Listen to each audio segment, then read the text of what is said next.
Jason, you entitled your book Dancing in the Glory of Monsters, The Collapse of the Congo and the Great War of Africa. Can you explain what you mean with this title? So it's a quote from Laurent Kabila, the former president and the father of the current president. And a lot of my book tries to encourage people not to think, not to personalize the war, not to say that this war was because of one bad leader. Oh, it was Mobutu's fault. Oh, it was Kagame's fault. Or it was somebody else's fault. Or not even to say that it's because Congolese are bad people, they keep on fighting. There's something wrong with the Congolese. You often hear this in the Congo. People say, oh, the Congolese, they're just warrior-like people, they always fight. And I wanted to talk instead about the individuals, about the political system that gives rise to what they do. Laurent Kabila, the former president, was marching across the Congo to overthrow Mobutu. And he'd been met by these huge crowds that would come and meet him. And in one city, in Mbujimai, he was met by this huge crowd, and they were all chanting, down with Mobutu, down with Mobutu. And so he addressed the crowd, and he was a skilled orator. And he addressed the crowd, and he said, you know, oh, everybody here is chanting down with Mobutu. Do you really think it was one man who ruined this country? Don't you think that everybody has a responsibility in all of this? I saw you people taking bribes. I didn't see you protesting in the street. It's about the Congo. It's not about one man. And then he said, I have seen all of you dancing in the glory of the monster. Why? But he was trying to say that let's forget, Congo's not about monsters. And as long as we in the West in particular have this notion that it's about a bunch of savage Africans killing each other over minerals, we're not going to really get to the bottom of this. These are people like you and me who are fighting for reasons that they think make sense to them. And until we understand what those reasons are and treat them on their own terms, I don't think we're going to get to the bottom of this conflict. Tell us, what's this book about? The book is an attempt to explain, well, there's two basic objectives of the book. One is to explain what happened during the war. This was one of the most complex and tragic conflicts of our time, involving 9 African countries, 40 plus rebel groups, and resulted in the loss of over 5 million lives. So on the one hand, it's just to tell that story. On the other hand, it's more of almost a philosophical question, which is, why have we cared so little about this conflict that's been, on the one hand, so tragic and so brutal? And on the other hand, how did the people who were involved to justify this violence to themselves? So the book is structured around the personal experiences of many of the people who were involved in the conflict. The book is not structured around my own experiences. I let the Congolese, Rwandan, Ugandan protagonists speak for themselves. Where did you do your research? Which part of Eastern Congo? So for the book, I went all over the region, not just the Congo, but also to Rwanda. I went to Tanzania, Burundi. I was all over the region. And I was just trying to find the people who were the main actors in the conflict. So I would knock on the doors of former ministers, of army commanders, of diplomats, mostly the local actors themselves. This is not a book about foreigners. This is a book about the Congolese people themselves. So there's a child soldier in it, there's a Rwandan refugee features, there's Congolese army commanders, Congolese ministers. Those are the kind of people. Rape has been one of the most prominent features of this war, and it has been very consistent. Why is it so? Why is this crime so prominent in the Congo conflict? Right. Well, first of all, absolutely. The sexual violence, there's recent statistics that now indicate that possibly up to and over 400,000 women a year are being raped in the Congo. Those are from 2006 statistics. So it's very bad. Now, why is it so bad? This is a complex question, like many questions in the Congo. It's difficult to say. Armed groups carry out sexual violence for different reasons. And it's very difficult to know when they rape for what reason. Certainly we know that sometimes they rape as a tactic of intimidation or punishment. So if I am one armed group and I'm trying to occupy this territory and you are another armed group challenging me, then because it's guerrilla style fighting, instead of fighting with the armed group that's difficult to get your hands on, you punish the population that you think is allied to that armed group. And often that punishment happens through pillage, but often also through rape. So uh, there's that kind of instrumental rape, punishing or intimidation of the population. Then there's also the kind of rape where armed groups force their combatants to carry out very gruesome, very public rapes as a way of disciplining the combatants.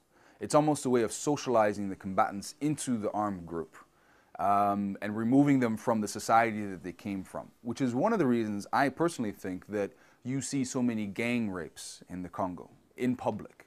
And then of course there's a last category of rape, which is some people call opportunistic rape, which is soldiers who, bred by a chauvinistic culture, just rape because they can rape in these situations, because they've grown up far away from their families in a very chauvinistic military culture, and that they opportunistically rape. So there's different reasons behind sexual violence. Yeah, you brought up one very interesting factor there, that they're using, these armed groups are using rape to kind of control their own troops. But how does that work? Is it something that is supposed to keep them within the armed groups, or? Yeah, it's something that's supposed to, it's kind of almost like hazing ceremonies. You know, this is not just the Congolese army. In many Western armies, sexualized hazing ceremonies, you know, making fun of women or making fun of other people is part of the hazing process. Even if in a fraternity in the United States, sometimes I'm at Yale University, you'll see fraternity brothers getting together and making fun of women or of homosexuals as part of a hazing ceremony of coming into the society. So of course it's on a different scale altogether in the Congo, but it's a similar sort of logic to it. You're part of this group, we're going to make you do something terrible to make sure you understand you're part of this group and you're not part of the rest of society anymore.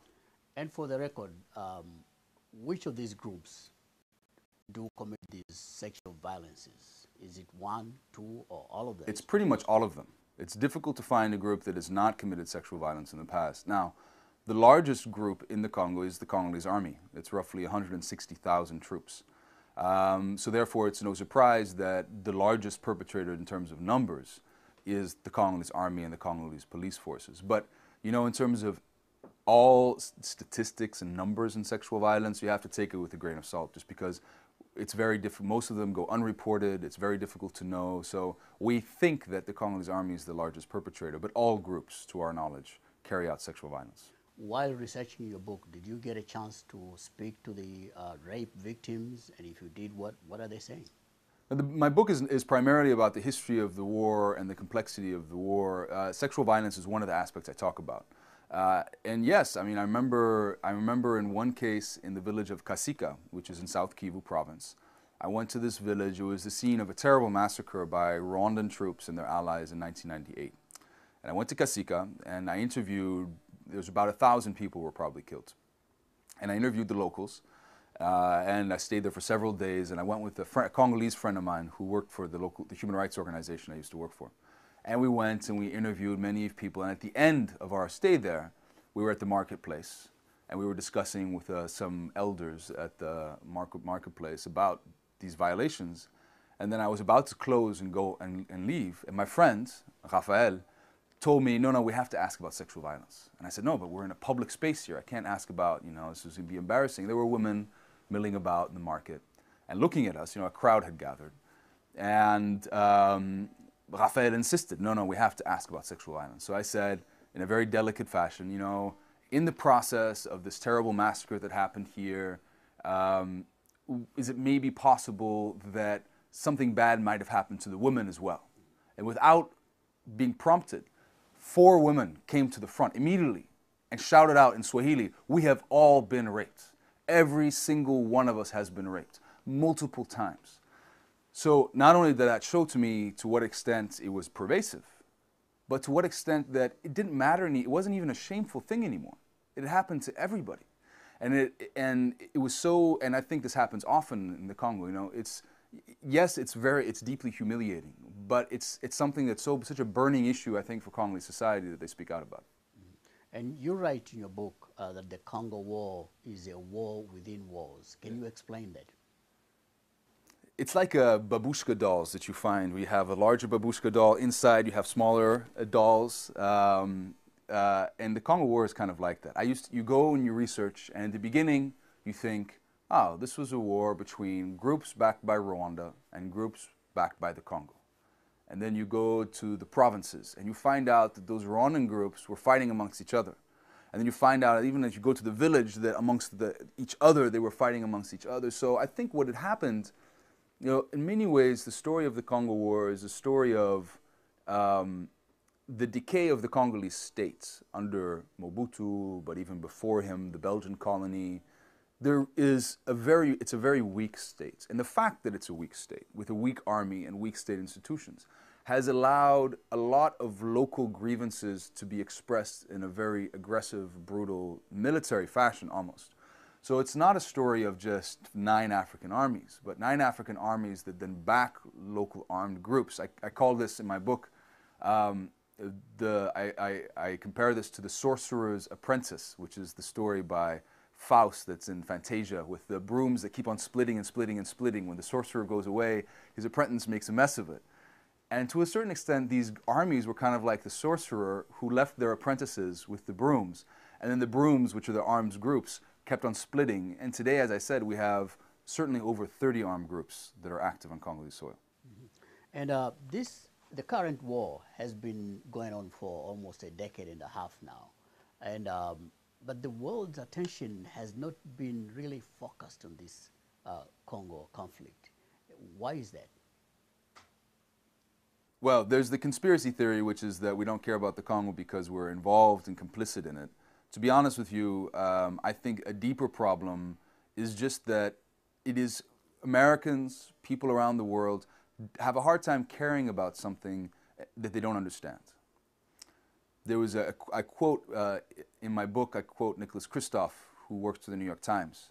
And he was challenged in 2006 by somebody who said, Mr. Kristof, why do you write so much about Darfur when the suffering is so much worse in the Congo? And Kristof said, well, it's true that more people are dying in the Congo, but in Darfur it's a case of evil. It's a case of a genocidal government slaughtering its own people, as he put it. And the Congo is more of a mess.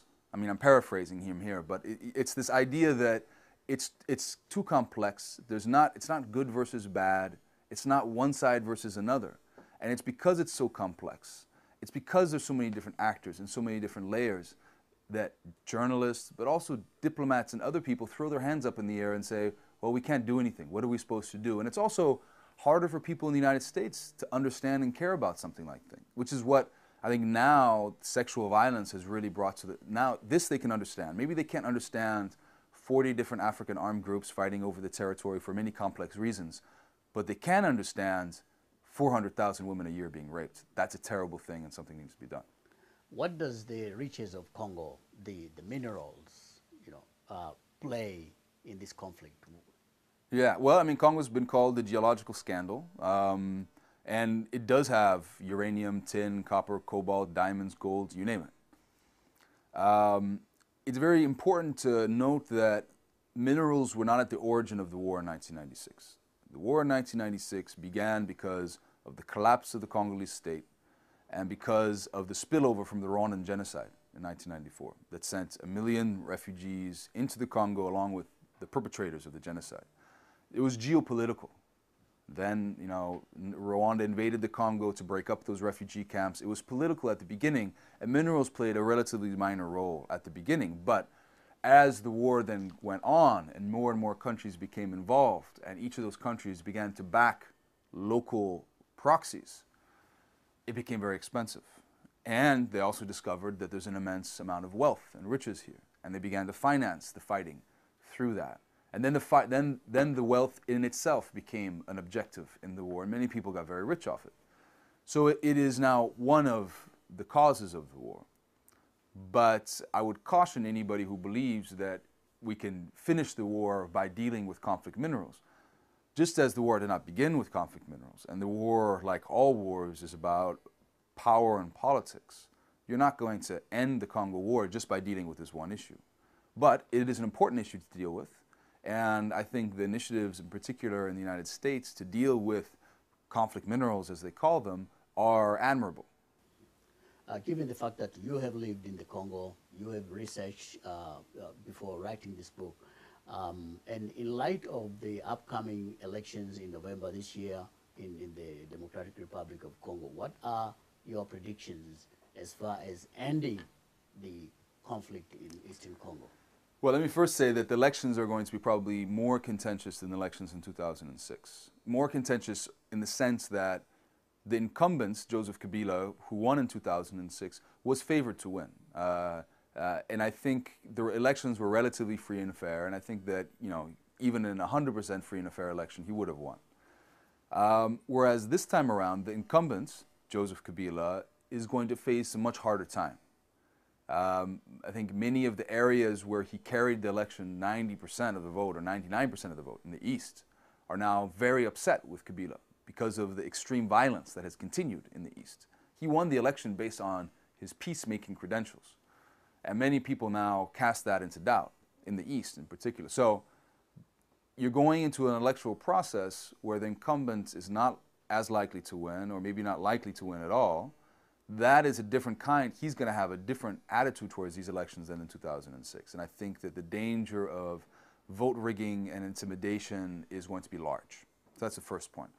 The second point, the conflict in the East has many different origins and sources. Some of those sources have been dealt with. And there's now, I think, a very important is that there's a tenuous peace deal between Rwanda and the Congo that has helped. But it's still a petri dish, you could say, of armed groups. There's still, as I said, dozens of armed groups in the Eastern Congo. And I think that one of the key problems, if not the key problem, is creating a stronger Congolese state with more accountable institutions, in particular security force. The fact that the Congolese army is a very weak army has meant that it's difficult to prevent new armed groups from emerging and mushrooming up every time. It's very easy to start an armed group. As you pointed out, there's lots of resources, there's lots of guns, and there's no police force or army to prevent you to do that. So as long as you have this power vacuum, the Congolese government's going to be in this position of permanent negotiation with armed groups that jump up all over the place. So I think that the elections are a step towards creating stronger institutions. But if the goal is to create a Congolese state, there's still a long way to go for that.